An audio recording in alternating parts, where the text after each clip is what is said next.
How is everybody today? Good, good. All right, I actually was able to get one of the hot dogs there, so I feel full and I'm ready to go. I'm not going to get cranky because I didn't eat, so that's a good thing.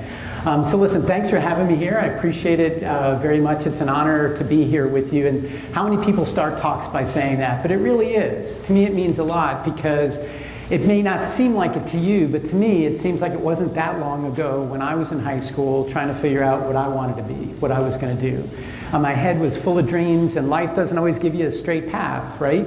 But you end up going where you need to go with people behind you that care for you, and by God's grace, you get to where you're going to go by working hard and staying focused. So again, just proud of you guys being here, and again, it's an honor, and I hope that I could use this time, about an hour together, to help you understand something, maybe get a little inspired, get some ideas, and maybe look at things in a different perspective, and then kind of go from there. All right? Okay, so my name is Mike Lizardo, so I'm a professor at the College of Medicine at the University of Florida in Gainesville. What does that mean, really? So what it means is that I actually teach people who've graduated from college already that got into medical school, and I teach them to be a doctor, what it takes. Now there's a whole bunch of people that do this. It's not just me, and there's a lot of different things that go on. And then also universities do something besides just teach other doctors. They do research, and so that's why one of the slides that you'll see talks about being a scientist and some of the things that we do. And we also do a lot of things for the community. So universities and medical schools do things, a lot of things behind the scenes that you don't always kind of get the idea of. But also one of the things too that I want to talk to you about is that what they asked me to do when I did the talk was to talk a little bit about my story and kind of how I got to where I am, and then also from my family background, which I think is probably going to be a lot like many of you. So I'm going to go jump ahead. But before I do that, I want to ask you, I kind of assume, but how many people have heard of the word public health before? All right, anybody want to tell me what they think it means?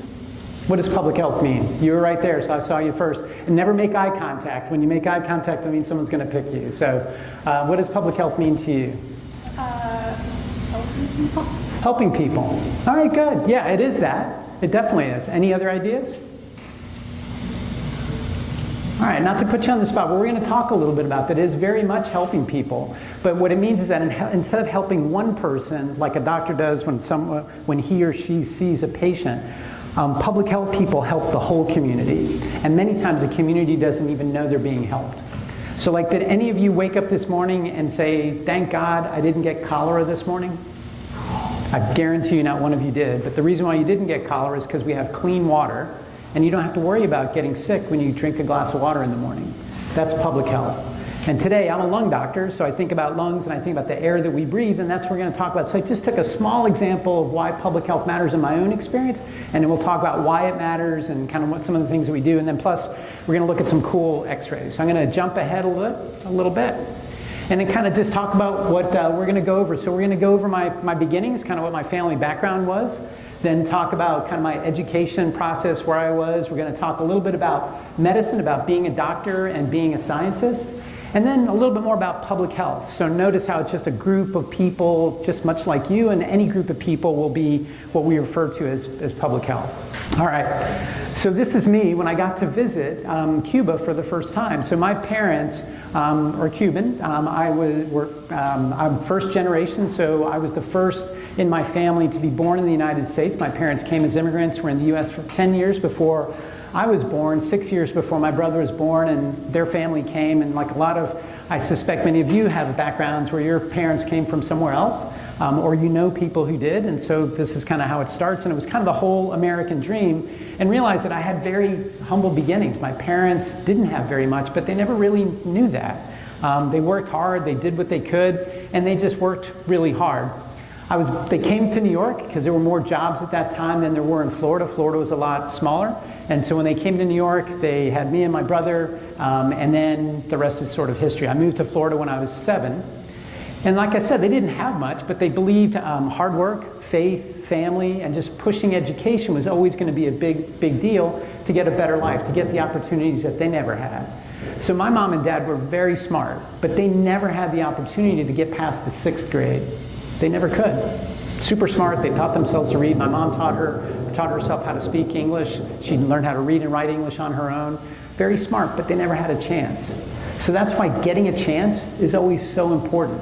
And it's just humbling to me to kind of think that just because my parents took that chance where they barely had a chance to do anything, that I was given the whole opportunity to do almost anything because of the foundation that they gave me and just kind of the opportunities that we have in this country. And so that's why when people talk about opportunity, it's really a big deal. And that's why it's such a crime and a terrible thing to not let somebody do something, to not give them the opportunity to grow and develop and to dream. So to me, that's very, very real. And am I rocking the jacket or what? Is that looking pretty good? I thought, I like my story there, so I thought it was pretty cool. All right. Okay, so a little bit about education. So this is on the day that I graduated med school.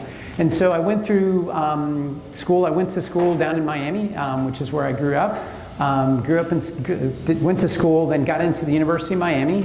Worked really hard when I got there. Had to work every weekend, every holiday. My parents helped me how I could. My mom had passed away when I was a teenager, so it was just me and my dad and my brother, and I just continued to work really hard because I knew that they loved and cared for me, but there was nothing easy about it. But I realized that it's not just about me, right? There are a lot of people that work really hard, they don't get a chance, but they have others around them. So just remember that it's just, you're not alone. There are people there with you. And if it's just sometimes if your family can't be there, other people will be there for you and it'll help you keep going. So they helped me to the point where I can get into med school and was able to get in. And I did well in high school, but I wasn't really challenged. Again, it was a public school, which is good, but it still had its challenges. But I was never the smartest kid. But I just knew that if I could work hard, I would make up for not being the smartest kid all the time. And by God's grace, I've gotten in and got into med school and then was able to pick a career that allowed me to do public service. So I think public service is kind of what you were thinking of in public health, which it is, but public service means exactly what it sounds like, is that serving the public in some way. So doing something that's not for a private business or doing something on your own kind of private kind of a thing or working for the government, but it's just public service and trying to serve others and finding a way to make that work. So I ended up going to the University of Miami for college and the University of Florida for med school. So that was a Gator through and through. All right, so now about being a doctor and being a scientist. Anybody want to tell me what this is? Chest x-ray, right? Yes. All right, so what's this in the middle? Spine. Right, the white thing. That's the heart. So the spine runs straight down here, so this is the heart. So it's kind of mostly in the middle. We always say that it's always on the left side, which it kind of is, you can see here, but really it's more in the middle, right? So this is going to be the left side and this is the right, so it's just someone standing here like this. And so you see it just as you look through, and it kind of, these are the ribs in the back, and then these are the ribs in the front. And so we're going to look more at x-rays, but I just kind of wanted to give you an idea that what I ended up doing is I ended up being a lung doctor. So you say, why do you become a lung doctor? It seems like a weird thing to pick, right? You know, the reason is that more than anything, what's going to influence you about what you want to do when you go to school, or if you go take a trade, or you open up your own business, or if you do hair. I heard someone say that they like to do hair, or they like fashion. Whatever future you have, what is going to determine what you end up doing many times is going to be a person. You're going to follow someone and say, I want to be like them. So just remember that when you start picking who you hang out with and who you look at and choose as role models, because those are the people who are going to influence you. And that happens for the rest of your life. Not just now, but when you're an old man like me, it goes all the way through. Because when I picked what I wanted to do in medicine, I looked at the doctors that I was working with in medical school, and I looked and I said, I want to be like them. And it just happened to be that they were lung doctors, and there's certain personality types that go into different things, but the bottom line is that you want to be like other people, and then you kind of follow them, and then they mentor you and they help you along. And that's true not just of medicine, but about everything else as well. All right, so one of the things that ended up becoming my area, so in medical schools, you have doctors that become specialists in really specific things. So like you can go to your general doctor and you can go see them about a cold, a sore foot, you had a rash, whatever it is, and you could go see your general doctor. But at universities, a lot of times, where people come from all over to be seen, you have doctors that specialize in one thing. And so for me, my area where I focus, I did lung diseases in general, but my big thing was looking at tuberculosis. Anybody heard of TB or tuberculosis before? All right, what have you heard about it? Any comments, thoughts? And you could read the slide, but anyway, that's kind of cheating, but yes? It's deadly and they stick you with the needle to check for it. Yeah, good thing. We used to stick people with needle. We still do that, but not as much. But it's a deadly disease that's actually spread through the air. And so it sits like, think about the last time you had a cold and somebody in your family got sick 4 or 5 days later. What did they tell you? And said, oh, I just got your cold. But with TB, you could be exposed when you're 5 years old, and then you can get sick 5 years later, 10 years later, 50 years later, you can get sick with TB. And what it does is that it causes kind of like a pneumonia first, and then it eats through your lung, and then can leave a hole in your lung. So what this x-ray is showing right here is a picture me standing here. And what these arrows are, it shows where there's what we call an infiltrator, the pneumonia. So that's the TB growing inside the lung. This person is going to be really, really sick. They're going to feel weak. They will have lost weight. They're going to be coughing the whole time. And then what happens is that when we get an x-ray, we see this. Right? What do you think that might be? Any guesses? All right, it's a hole in the lung as big as my fist. Okay, and so what happens to you, you think, when you get a hole in your lung? You start to bleed. Okay, so you cough up blood. So many times these patients are going to come in and they're just coughing up blood. And not just a little bit, but like blood, like shooting out blood. So it's pretty impressive when they do that. And it's been around a long time. So I'll get to this slide here in a minute, but TB has been around for a very long time. So when they've actually dug up mummies in Egypt, they've actually looked at the skeletons and they found TB in the bones of people who were pharaohs and kings from Egypt, 5,000 years later. So this germ has been around ever since people started living together. And it's an amazing germ. It's hard to treat, hard to kill. And so we've only had medicines for like the last 50, 70 years or something like that. But before, they used to do all sorts of crazy things. So what looks funny about this x-ray? Does it look like the other one? Looks very different, right? What do you think is different? Yes? The spine looks out of place. Yeah, it kind of is. It's very out of place. Why do you think it might be out of place? Yeah, it's kind of twisted, right? Yeah, so what they did, what are these white things? Holes, close. Look at the question. What the heck is he talking about? A golf ball? Yeah, that's the look. I saw the look, right? So what is he talking about? All right, so what they used to do long time ago is that they didn't have medicines for TB. And so, like, you ever hear the saying, when you have a hammer, everything's a nail? So when you're a surgeon, everything looks like something to cut on, right? So you have a knife, right? I got to cut on something. So they said, well, tuberculosis is in the lung. The lung is where the oxygen is. TB needs oxygen. Let's get rid of the lung. So what they would do is they'd go and cut in there. But in the body, you can't just take something out and not put something in its place. So they said, let me get these little balls. They're like ping pong balls. They look like golf balls. And they stuff them in the space and then close the guy back up. Because if you don't do that, they'll bleed, they'll leak air. It's kind of complicated. But this is actually a guy who showed up in the emergency room. He was and one of these balls came out of his mouth. And so he went to the emergency room and has a golf ball in his hand. He goes, I just coughed this up. And so it's just from many years ago, they used to do this surgery where they would take out a few ribs, crush the lung, and then push it in. Yes? Wait, yeah, no, I knew that. I'm just seeing if you guys are awake. Yeah, so that ball kind of got in the air pipes, and then when he coughed, the material's called lucite, but when you look at it, it looks like a ping pong ball or a golf ball. And that's what these round things are. And they actually kind of spread and popped out. So pretty gross, but not most things like that. But I say this because, do you see what they're doing to this guy? You would say, why don't they just give him medicine? Well, they did when we had medicine and when it came back later. But just what do you think about around the world? Do you think we treat people like this today here in the United States? No. We cure 99% of people with TB when they come to us in time. If they don't come to us in time, half of them die. But when they come to us in time, we treat them. But what do you think happens around the world? Not the same thing, right? They die, they get crazy stuff like this done, they don't get access to medicine. So it's just very different with what we have access to and what other people don't have access to around the world. All right. One of the other things too is that you think about, what does this x-ray look like? Looks a little bit different? Yes? Like snow. Looks like snow, exactly. Exactly. So this is something that's called miliary TB, and what that means, it's after this kind of seed that's real common in Africa, and it looks like snow, but what it is, it's the TB germ that's spread all throughout the lung. So this is someone who didn't get treatment, and if you don't treat this guy within the next month, he's going to die. So again, this is what kind of happens, and these people have this. All right, you guys are getting to be experts at this. What do you guys see here? Does it look funny? What looks funny about it? I saw you nod. Don't agree with me. I'm going to pick on you. It's like, Yeah, it's pretty big. Yeah, exactly. And that arrow helps too when you see the arrow, right? What that is, this is what babies look like when they get TB.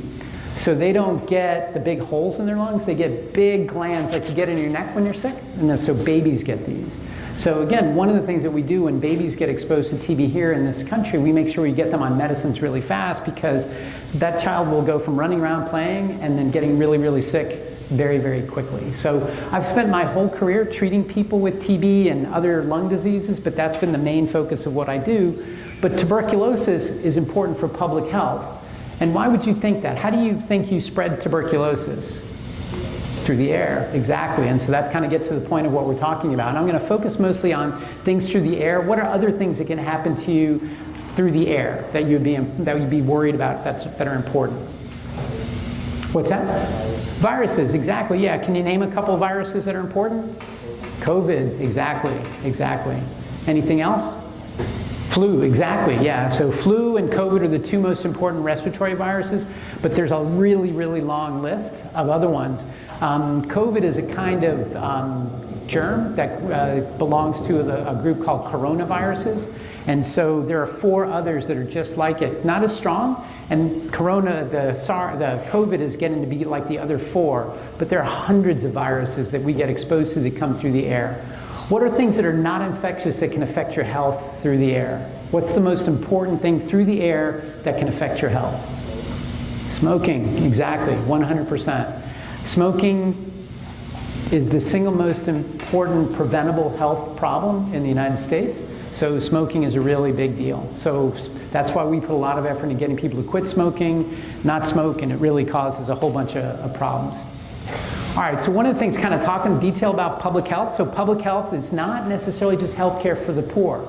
A lot of people, especially in universities, will say, oh, you work in public health, that's healthcare for poor people. No, it's public service, but it's helping everybody. And like I said, when you woke up this morning, you didn't say, hey, thank God I didn't have some really strange disease.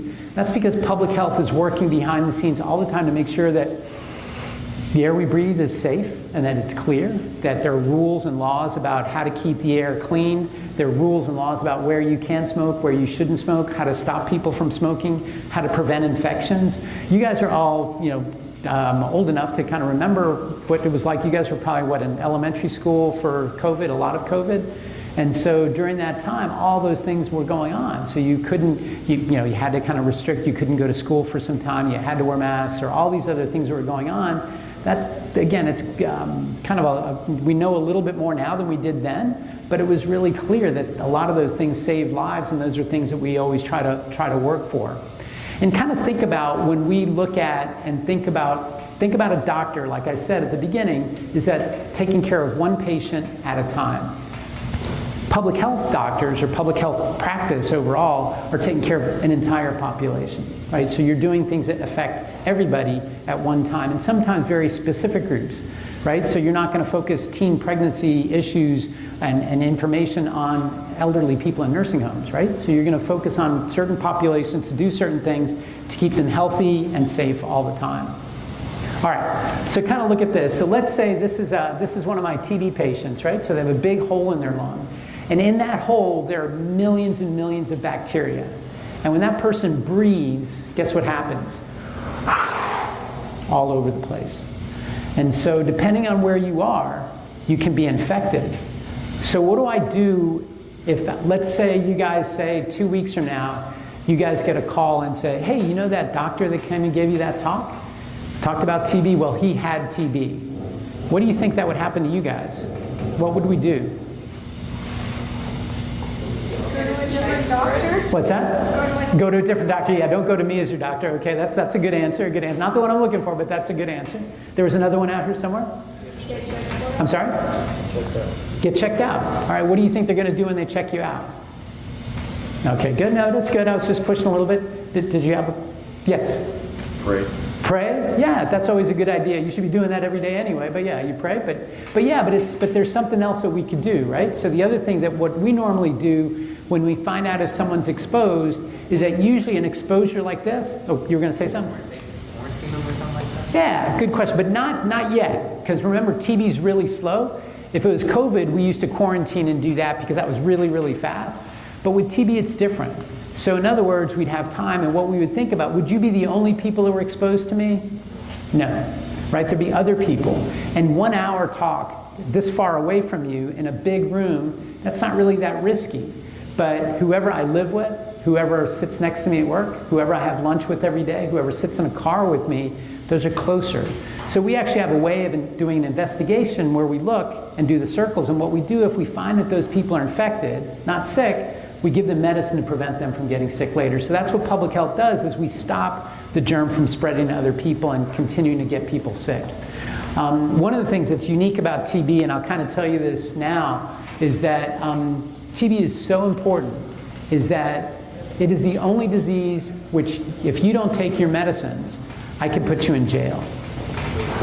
Say what? I heard that 3 or 4 people said that. Yeah, it's that big of a deal. If you don't take your medicine for TB, it's such a threat to the public that there are laws that say you need to take medicine. And we very rarely, but sometimes we have to have people go to jail. Yes? So what if they don't take it and they get jail? They just sit in the jail. Yeah, eventually they'll take it. If it spreads all over the region? They'll be in an isolation room, so we won't let them spread it. And again, it's not that common, but what I'm using that as an example because it's an important point to remember is that these things are important to keep everybody's health. Because if we didn't do that, we'd have tuberculosis rates that are super, super high. And one of the things that we need to balance as public health doctors are people's civil rights. I don't want you to think, oh yeah, that's the doctor that puts people in jail.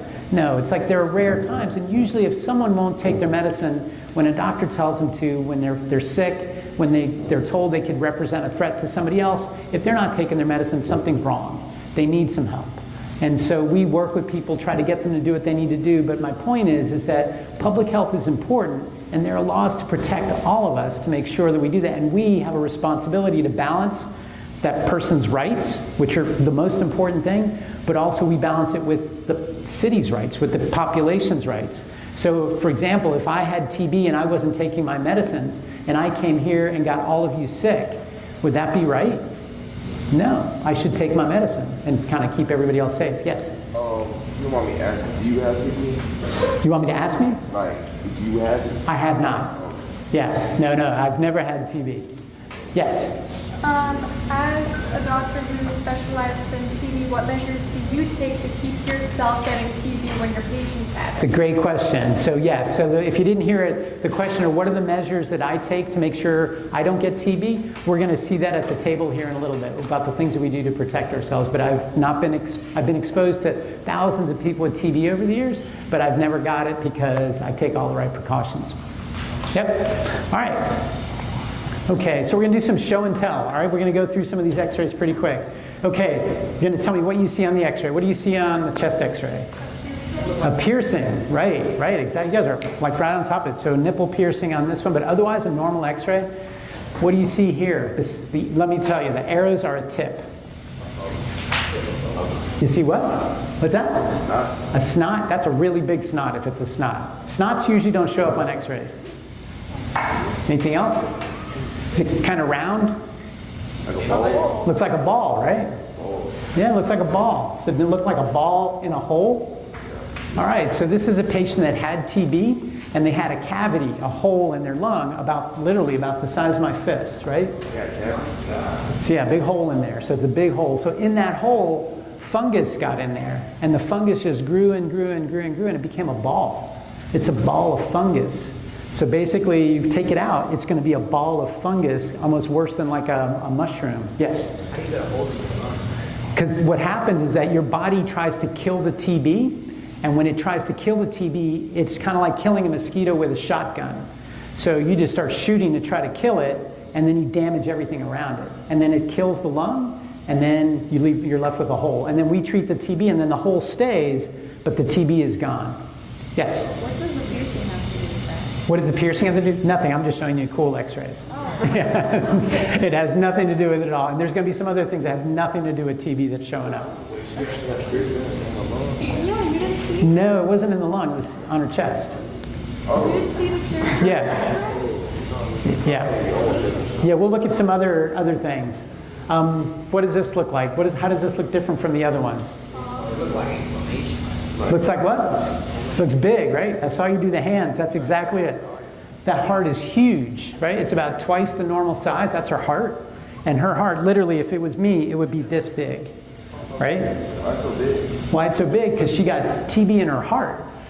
And then that's fluid around the heart. So just imagine the heart sitting in a bag of water. And that water is about that big. And if we stick but when we stick a needle in that to drain the fluid off, that's probably going to be close to a 2-liter Coke bottle. So you're talking just that much fluid is kind of built up. So that happens with TB. Wait, so how do y'all do that without the person like dying or even punching a heart by accident? Yeah, no, so we just go in there. Usually what we'll do to get that fluid out is that you can get to it easier from the front. So you just numb them up and then you just put the needle in. And you actually are sticking a needle in the heart. You're just kind of getting real close and going slow and then taking the fluid out slowly and then pulling back out. The big danger is popping a hole in the lung, and that's what you need to be careful about. All right, what do you guys see here? See what? Yeah, nails in the spine. Spinal rods, exactly. Yeah, this is someone who had really bad scoliosis, and so they just put the rods in there to straighten out their back. And that's really important for some people with scoliosis. Don't do that as much, but it's something that's really important to kind of help get posture right. And bad scoliosis can actually compromise the lungs because you get really tight and then can't breathe right. Okay, what do you guys see here? Everybody got shot one more time. Okay, I hear someone said he got shot. Anybody else think he might have got shot? All right, so I put this here to say this is a TB patient, right? And one of the things about patients with tuberculosis is that they have a lot going on in their life, right? So I just told you about someone who doesn't want to take their medicines. But what if he doesn't want to take his medicines because of all the guy's problems in his life, tuberculosis, even though it's a life-threatening disease, is problem number 75 out of 100. He can't pay his bills. He got into a fight with his wife. His kids won't talk to him. He lost his job. He has a million problems going on. And so, yeah, mental illness, whatever it might be. But what I'm saying is that this guy has bigger problems than TB because that's shotgun pellets. He got shot with a shotgun. And so many times you don't, and I put this here because if you look at him, you just say, that's my TB patient. But when you look at his x-ray, you realize that you don't know what somebody's going through. Everybody's going through a hard time. Right? And so just kind of respect that and remember that you don't know what somebody's going through. Ooh, what's this? A nail? So a roofer with his nail gun. So he shot himself with his nail gun. So that's kind of a problem, but we can fix that. It's kind of a problem. We can fix that. We got an answer for that. So what do you think happens if you get a nail in the lung? What, you got to take it out, but why take it out? Wait, so he shot himself with a nail gun? Yeah. He kind of went off the wrong way. But what do you think would happen when you get shot in the lung?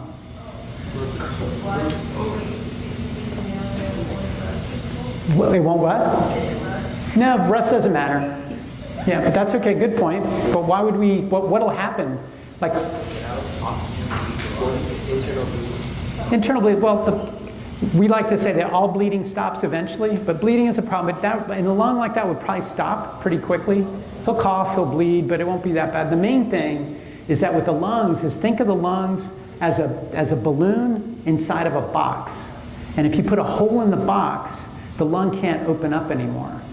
Okay? So when you breathe, why do you breathe? You're not pulling air in. Everybody do this. Go. Deep breath. How did that happen? So what happens is you do nothing up here. It's all right here. So your diaphragm pulls down, and what does that do? That's negative pressure. And then there's less pressure inside your lungs, so the air rushes in. And then how do you breathe out? You tighten up the space and increase the pressure to be pressure higher than outside. You push it. If you put a hole in the chest, you can't change the pressure anymore. And so you can't breathe, and that lung collapses and turns into a little like baggie inside of a box, and you can't breathe. And if you leave it there, eventually it'll crush the heart. And that's what kills them. First here, and then I'll come back to you. Yes? You forgot? Oh, okay. All right, yes? Isn't that why when you break a rib, they can't put a cast on it because you can't? It's a good point, but because all that the ribs do is kind of move up and down, it's not moving like a joint, so there's no they'll heal even though you don't put a cast on it. The reason why you put a cast on other bones is so that they stay still enough to heal, but there, it's just breathing and it just hurts like crazy, but doing a cast doesn't help. Yes? So what do you do? What do we do? So there, it's basically, he would have what's called a chest tube put in. So we put a tube in to make the pressure equal, and then depending on if it damaged the lung, you might have to take that part of the lung off, because think about if you cut through a sponge, and you'll see when you see the lung model here in a minute, you can't sew that up. It's not like sewing up the skin. It doesn't stitch really well, so you just have to take out a big part of the lung and then cut it off with, it's this long stapler that looks like pliers, and you go across the lung and you just go and then snap it, and then it cuts it off because then the air won't leak anymore. All right, okay. Now this is a patient, so I'm going to tell you the story. It's crazy. Are you guys ready? So this is somebody who got exposed to tuberculosis, and then they took him to the doctor, and it's a boxer. This guy's a boxer. They take this boxer to the doctor, and the doctor says, I have nothing I could do for you. We need to let you die. We're going to put you down. No medicines for you. What? You thought I was a bad doctor. Come on, I mean, this guy's worse. Did they word it like that? So why'd they say that? They were putting him on hospice. Yeah. No, they just said, no, we're going to, no, actually what they said is we're going to put you to sleep. He didn't die. He didn't die because somebody stepped in to help him. Somebody stepped in to help him. So how did we help him? It's a boxer. You got surgery? No, no surgery. No, we ended up getting medicine. We said, doctor, why did you say you're not going to treat this guy? And the reason why, this is a boxer, it's a dog. This is a dog, a boxer. The dog was a boxer, and then he was actually, his owner was the one who got TB. He took his dog with him to the doctor, and the doctor says, we can't do anything for your dog, you got to put him to sleep. And then we at the health department said, no, we'll give the dog medicine. And so we were able to get him medicine and treated through a vet. So anyway, it's kind of a weird story, but that's actually a dog's x-ray. And you can tell by the ribs, humans don't have that many ribs. All right, so just kind of, yeah. Okay, so this is a breast implant that went bad. In other words, so it's just kind of the silicone inflated with extra fluid, so it's just that surgery that needs to get removed. Okay, all right, this is the final exam. I want you guys to pay close attention to this one. What do you guys see? You see what? A wire. Yep, what else do you see? Scratch marks? Stretch marks? Scratch. Scratch marks? Where do you see scratch marks? Like on those in the middle. These things? Yeah, I'll tell you, that's a great point, great observation. Those are wires, because when you do surgery on the heart, you crack the chest open through the middle bone, so feel your chest right here. You actually get a jigsaw, and you just go zzz, and you cut it open, a bone saw, and then you pull it apart, and then you open the chest like this. And then it doesn't heal unless when you bring it together, you got to get the bone and then put wires through the bone so that it stays together. And then these twists is that you actually sit there and twist the wires to tighten up the chest. And so basically it's almost like a hood of a car. You go, and then it stops. And when you see these wires, that means somebody had their chest cracked open and they did heart surgery. So that's why I talked about that. I was like, it's like this. Well, go ahead and say, no, you just said it. Go ahead, say what you were going to say. It's this, the heart is like that, what? It's on the wrong side? Boom, you just graduated. Okay, so let me tell you, this is a pacemaker, right? So this pacemaker's got the wires in the heart. What does a pacemaker do? It keeps your heart beating. Okay, so some people have too fast a heart rate, blah, blah, blah, blah, blah, blah, blah, it goes like super fast. And then sometimes you need to slow it down. And other people, there's a damage to the heart where it just beats too slow and they're always tired, right? So that can happen too. But the pacemaker gives you a right beat. And they're so good now that if you start to run, the pacemaker figures it out and beats faster. But that's not the problem. You You win the prize. I didn't tell you, but you get a free car. Here you go. So here's the prize. The heart's on the wrong side. So this is it's a big heart, but the heart's on the wrong side. That's the right side, this is the left. I told you the heart's on the left. Does that happen a lot? No, but it happens in this disease called Cartaginer syndrome. And when you see that, they have heart disease and they have other problems, and you know to look for them, but the heart's on the wrong side. And so that was kind of the big thing. A lot of these people have a bunch of issues, and many times they can't have kids. So it's a long story, but anyway, that's part of the story. Yeah, it's a stress on the body, and there's other things that happen. Usually when you have a syndrome, there's usually 4 or 5 different things that people have that don't seem related, but they're related to that syndrome. All right, so anybody want to guess what this is? Yes? Oh my goodness, how'd you get that? I watch a lot of stuff. Oh my gosh, that's exactly what it is. Anybody know what an iron lung is? It's for like in case you're breathing. Yeah, to help you breathe. We don't use these anymore, but what they were for, it's for a disease called polio. Anybody hear of polio before? Yeah? It was most of the people that was heavyweight. What's that? I've seen the most of the people that was like heavyweight. No, not necessarily. Polio was a disease from a long time ago. In fact, by the time I was a kid, it was already starting to get eradicated in the United States, but it used to be that in the summertime, every summer, kids just like you, people in high school, people in middle school, elementary school, they'd go swimming, they'd do this, and they'd come back, and then when you come back to school in August or September, 2 or 3 of you wouldn't be there. And then what happened to Freddie? Freddie got polio, he's still in the hospital. It's a disease that you would get from swimming and from other things that kind of eating contaminated food. It was a virus, it still is, but it's a virus that we learned to protect and eliminate through vaccines. And because of that, now people don't come back, and they come back paralyzed. So anybody know which president this is? FDR. Obama. Ooh, no, not going with Obama on that one. FDR. This is FDR. So this is FDR. So Franklin Delano Roosevelt was a president almost 100 years ago in the 1930s. And so he was famous because he had polio. And people told him he couldn't do anything, he couldn't accomplish anything because he was paralyzed. But he was probably one of the best presidents the United States has ever had. And he always came back and did things for others with polio. But again, we don't even remember polio now because vaccines, but around the world, polio still exists in some places. But as people do less vaccination, polio has a chance of coming back. So it's just kind of going back to a time that none of us want to be in. Okay, talking more about public health. This is George Washington. All right, so George Washington, why is he going to talk about public health? You could argue that we are not part of England today because of what he did. All right, what he did is that the American troops, the rebels were against, not the rebels, but the colonists were very much outnumbered by the British. And the British were probably going to win. But the British had to come to the United States where there were all these different viruses that they weren't used to, and they got a lot of smallpox.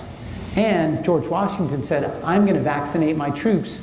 He's the first sort of military exercise where troops got vaccinated against the disease. This was 250 years ago.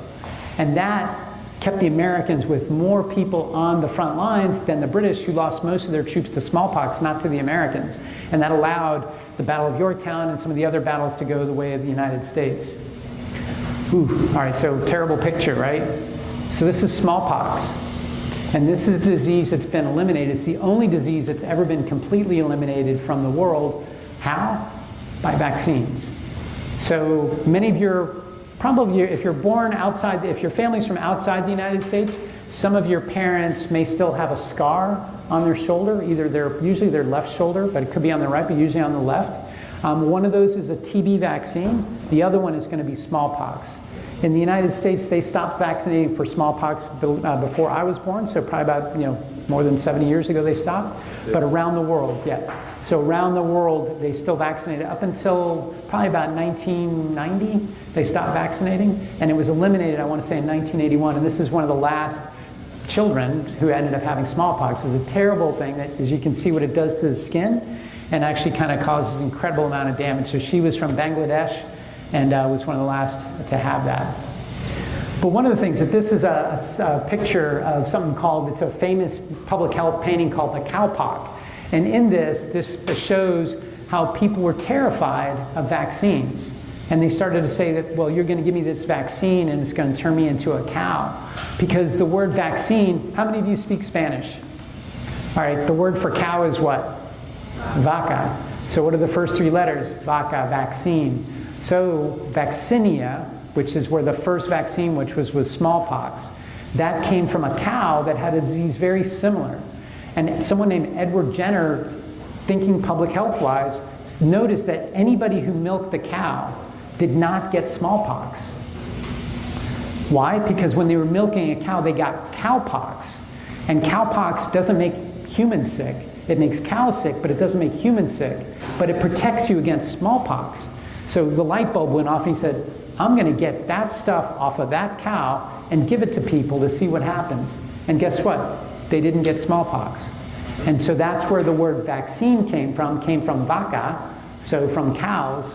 And then that's how it spread from there. And that whole idea of vaccination comes from the word vaca. And so it comes from cowpox, which was the original story. But I put this here because this was sort of the hysteria that said, this is going to turn us into cows. Like, how many of you heard that, like, the COVID vaccine puts a chip in your body or kind of does something crazy to you and does all these things? Right, so there was a lot of that stuff that was going on. It's like, this, it's not true, right? It's just, it's the vaccines can have problems. We need to be very careful. There has to be good science. We have to take good care of people. But the bottom line is that vaccines are good for you. And this just kind of shows that it's been a long time that we've been thinking about things that are really a problem. So anyway, the things that I've been able to do required a lot of hard work, but I want to say that it's been God's grace and people have cared for me to allow me to do a lot of the stuff. So it's really a privilege. I love serving other populations. In fact, my other job is that we have a foundation that helps children with cancer in Latin America, and that's just something that probably gives me more satisfaction than anything else I've ever done.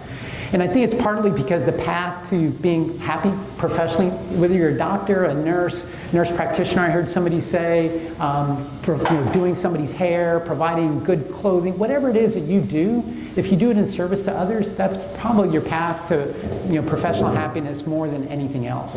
So anyway, I want to thank you guys for your time. I got a bunch of references, and we're going to do some show and tell real quick in the back.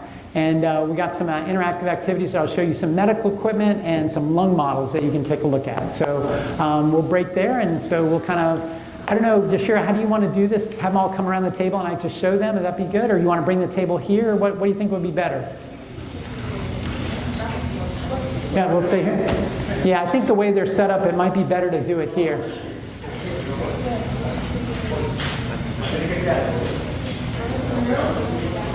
Para arriba. Okay, so while they're doing that, does anybody, who here wants to go into a medical field? Anybody? A handful? Kind of? Nursing, that's definitely medical. Are you kidding me? Yes, you do too? What are you interested in? I'm sorry? Nursing as well. Cool. Do you have an area of nursing that you would like? You think you would like? ER. Cool. That's super exciting and some great stories there.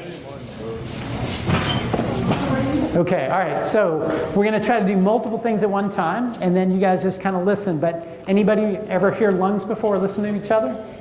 All right. So what I want you to do is that whoever wants to listen to your buddy, or listen to yourself, I'm going to pass these around. So you just wipe them off with these alcohol swabs, and you can just put them in your ears and just listen. So this is the hearing side, as you might guess.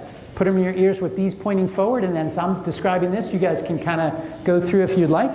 So I'm going to start here. Whoever wants to, if you don't want to do it, you can pass it along. How do you do it? Yeah, I'll show you. All right, real quick. So basically, I've got all these things on my head, so it's hard. So basically, you just put them in your ears, and then just, you'll listen to the heart. The best place to listen to the heart is going to be here, and then right here. And then in the back is the best place to listen to lungs. So just have them deep breath in, and nothing through the mouth like I did, just deep breath. Okay? All right, cool. And just pass that around. All right, so somebody asked me, how did I not get TB? You can pass these around. I get one myself too? You get one yourself, yeah. I got a few. I'm going to keep one, and you guys can pass them around, and then just see if you don't mind. Can you pass that around the back? It's red. I don't know. And then so basically these are what are called N95s, right? So these are what we put on to prevent us from getting tuberculosis, right? So when we go into a room where there's a patient with TB, we have to assume that there's TB everywhere in the room. And is it going to hit me like a truck when I walk in? No. But I'm going to have my mask put on before I go in and get that all set. All right, so we'll have you go through that. Now here's another thing. You guys, I'm sure, have seen these kind of masks, right? If I can open this. Have you guys seen these kind of masks? Okay. What do you think these are good for? Viruses, yeah, they are. They protect the others from you. Like if you're sick and you're wearing one, that protects you. So a lot of times when we have a TB patient that we're moving in the hospital to another part of the hospital, we put this on the TB patient and then they can go. And the other thing is that this can protect you. It's better than nothing when you compare it to like when it's COVID or other kind of viruses. So I'm going to pass these around for everybody. You can pass those around. You can grab one and put them on if you like. And the other thing I was going to ask you also, let me do this other piece. And I'm going to need a volunteer. You have any volunteers? There. You want to try to pass those around? Any volunteers? You volunteer? You want to volunteer? All right, you're going to go to the left side of the room. All right. I want you to go ahead and come on over here.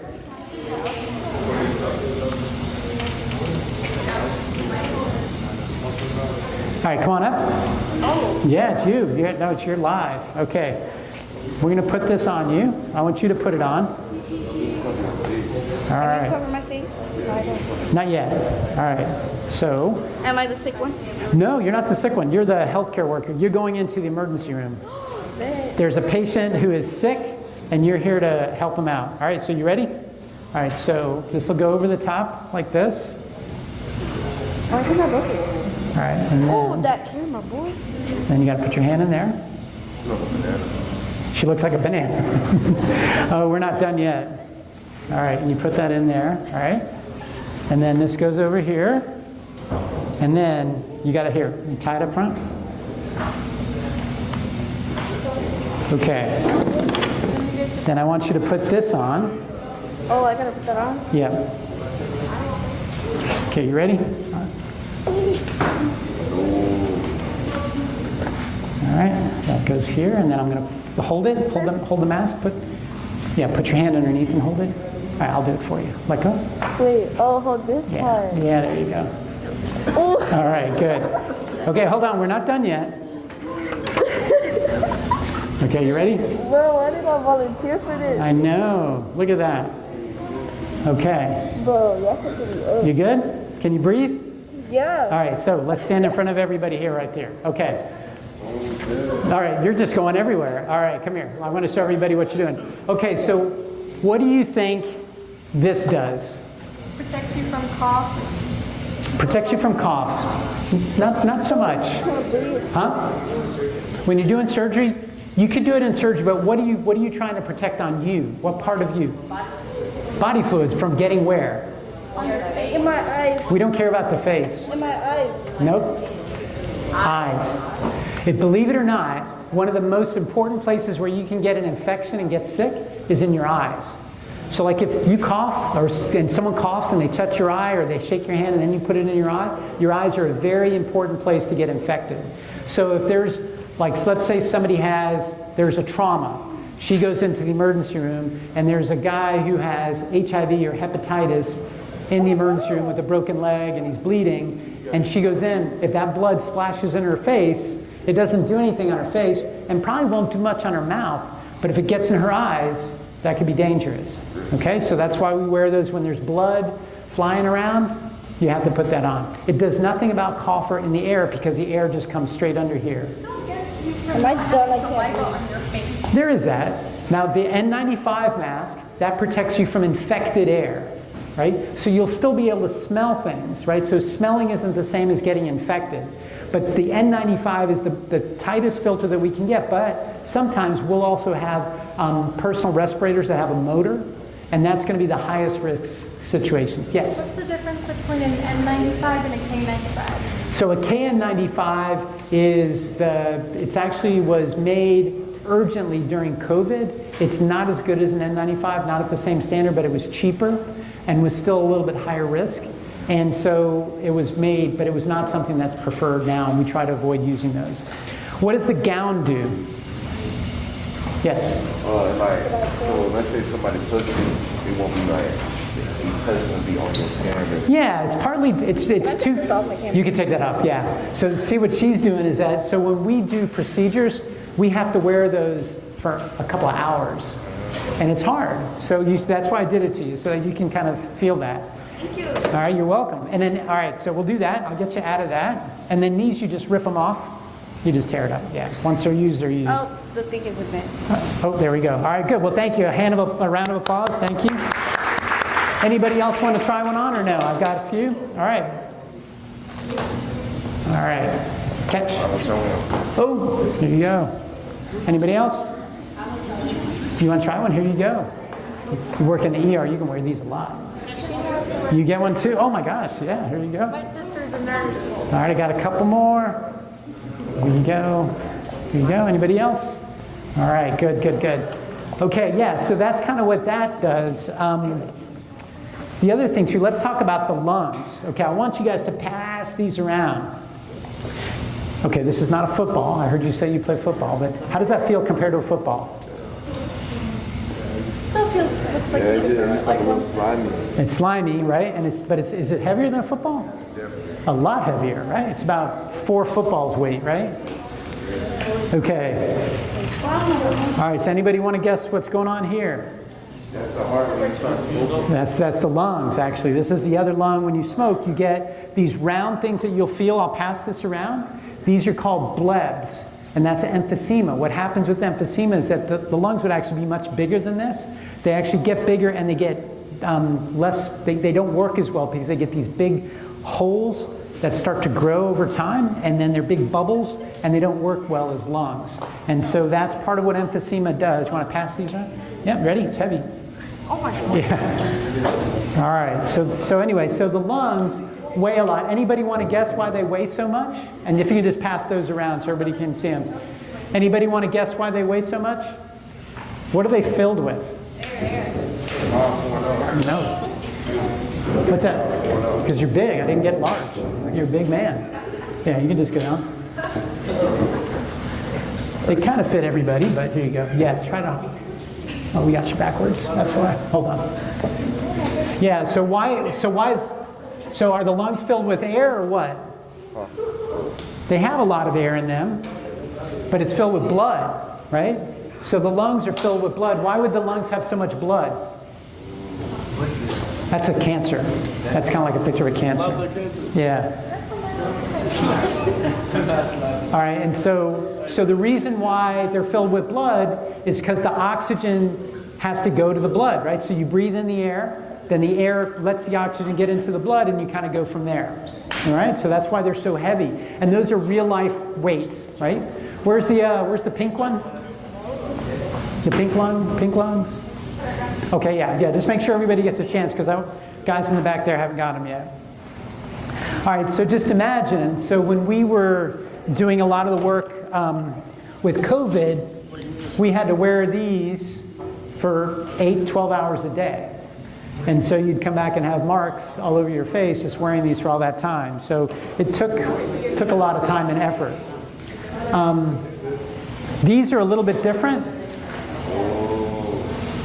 So these are going to be different. This is not, these are going to be operating room. So these are going to be in the OR. So that's going to be more like in the ER and for doing procedures.